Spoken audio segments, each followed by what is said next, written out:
Tracey from Nova Scotia Living, and today I'm going to can up some deer meat I had in the freezer. I have to be honest, guys, I've never canned deer meat before. I've canned lots of meat before, and it's pretty much the same process, but we're going to go through this together and yeah, start bottling this up. So let's get started. All right, I'm just getting you guys set up here. I know you probably won't be able to see my head, but I'm just going to whip through this because my girls just got home from school. I got cabbage rolls in the oven, and yeah, we're going to do that. I'm going to get a funnel just because I don't want meat and blood going all over the table.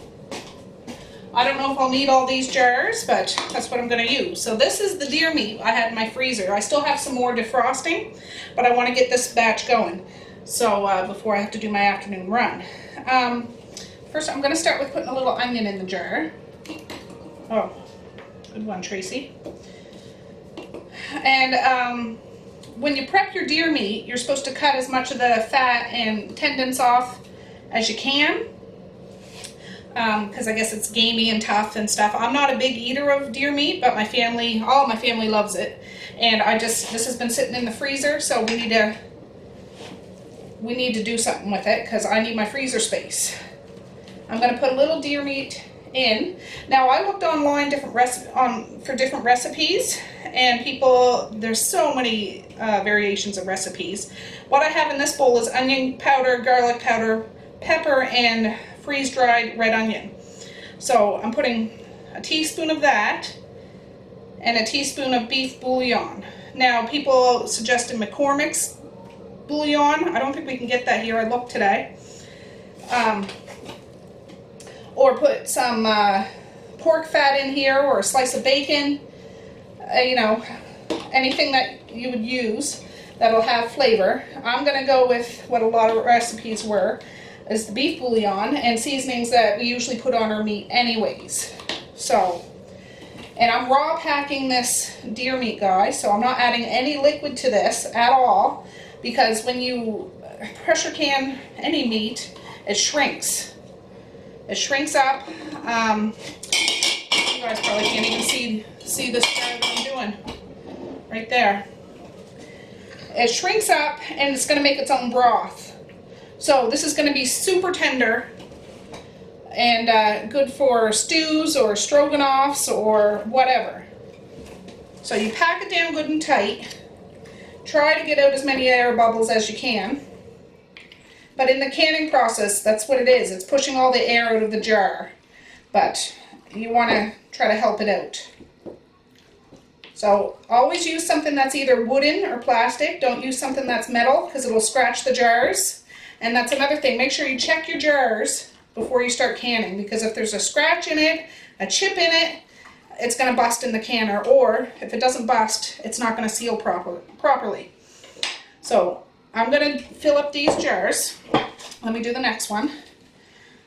So I guess you can put any seasoning in it that you want. I have my 2 pressure canners over on the stove now with the amount of water that is supposed to be in there. I have Miro pressure canners. So whatever pressure canner you use, make sure you read your manual and put the allotted amount of water you're supposed to put in there. When I'm canning meats and stuff, I like to put the seasoning in the middle so it kind of disperses all the way through as the juices start coming from the meat. And it's going to be like a little gravy in there. So I did my best to try to get as much as the fat and stuff off there. I mean, game meat isn't fatty anyways, or deer and moose. I have some moose meat I'm going to can up after. But just try to push it down. I'll probably only need 3 or 4 jars. So I broke out both of my canners, but I have enough meat to do 2 cannerfuls, but I only have this meat prepared right now, so I'll be working on into the evening with the rest of the meat.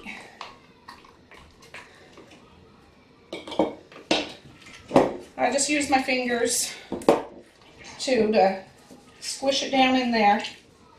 You're not going to be able to get out all the air, but try your best. I'm not trying to squish the meat, but move it around down the sides.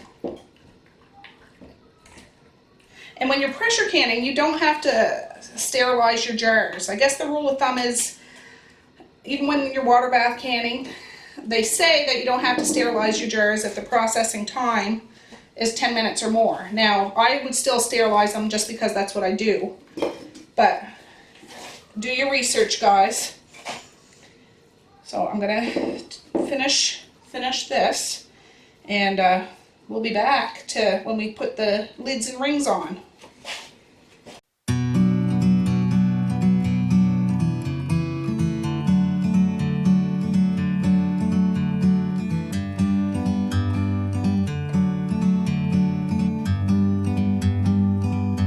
Like a bird on a tree,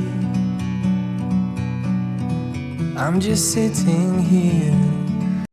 So I have 3 quart jars and 1 pint jar. So next what you do, and this is with any canning process, you need to wipe your rims. Now with meat, I highly recommend using vinegar. With vegetables and stuff, you don't have to use vinegar, but I always use vinegar just because that's what I'm used to.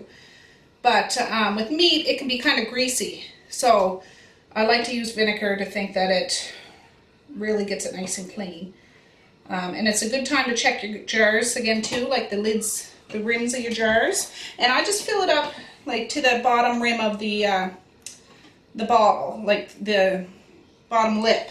So there, we're not adding any liquid to this. And just put your lids on. I also want to mention I put a little splash of vinegar in my pressure canners. It's a good thing to do because it'll prevent your jars from getting cloudy. It gets like a film on the outside and you got to wash it off, and it's not fun to do. Your jars look nasty.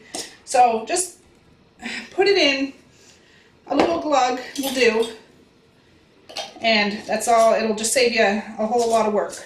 So I put the rings on and do it fingertip tight, guys. As hard as you can do it with just your fingers, like you don't need to put all your strength into it. There. And I'm going to put this over in the pressure canner. Oh. There. These jars aren't hot now. I did wash them, but they're not hot. So I'm putting them in a cold canner. You wouldn't want to put a cold jar in a hot canner. So the canner and the jars can all heat up together. So I'll show you what this looks like. I'm not used to canning so many, like such a small amount of jars, but it is a lot of deer meat, and let me just show you. So 4 jars. Down in the bottom of this, there's a rack. You wouldn't want to put a jar right on the bottom of a pot because it would get too hot and snap, bust, and that's not a good thing. So I need to get my lids, my lids to my pot. Let me find.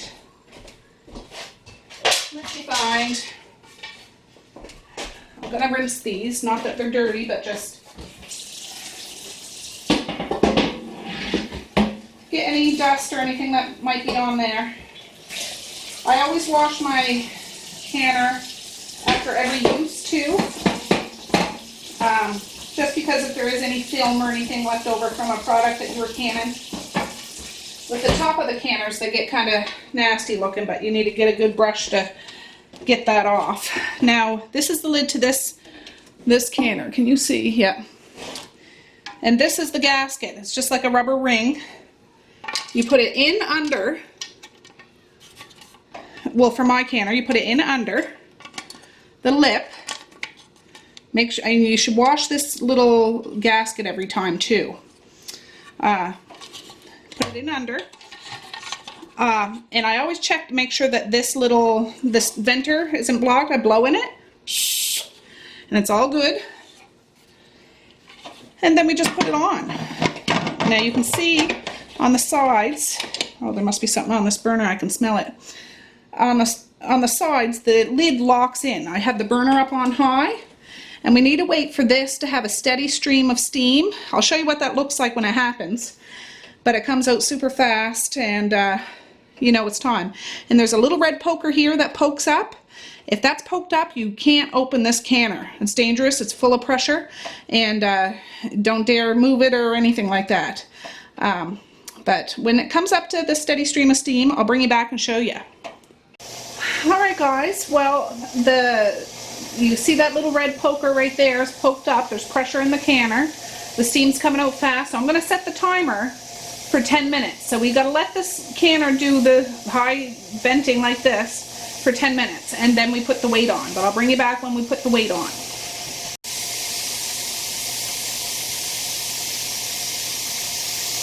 Alright guys, it's been 10 minutes. I know it's loud, so I'm going to talk loud. I'm not yelling at you. I just want to make sure you can hear me. So now what we got to do is put, oh, I got to rinse this off. It's kind of gummy. We need to put the weight on. Now I'm using a 10-pound weight, but if you're unsure of what weight to use, you need to check the altitude above sea level. Yeah, that's what I'm doing. And anyways, my pressure canners come with 3 weights: a 5-pound weight, a 10-pound weight, and a 15-pound weight. And I do the same thing. I just blow in it to make sure that that's not clogged at all, because you don't want that. So we put this on. Ooh. I like to use something just to protect my hands because that steam is hot.